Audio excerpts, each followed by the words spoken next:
Сайн байна уу? Зочлын төмөө байна. За контент худалдаа аваад хэрхэн үзэх вэ гэдэг багахан хэмжээний зааварчилгаа өгье. За тэгэхээр тухайн багшийнхаа эсвэл одоо хичээл зааж байгаа хүний вебсайт руу н ороод за тэгээд сургалтаа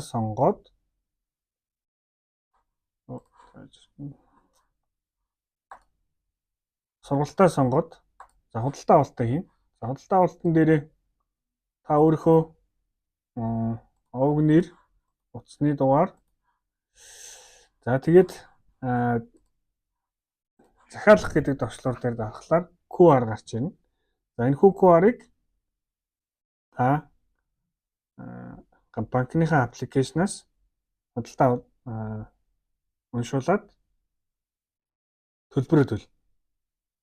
За тэгэнгუთ автоматар таны төлбөр төлөлтийг энд мэдээд ингээд видео үзэх боломжтой гэсэн. За тэгэнгуთ та энэ борлуулалт хийх арга одоо энэ дээрээ дараад шууд видеого үзэх боломжтой болж байна. За ингээд эхлэх товчлуурыг дараад эхэлж байна.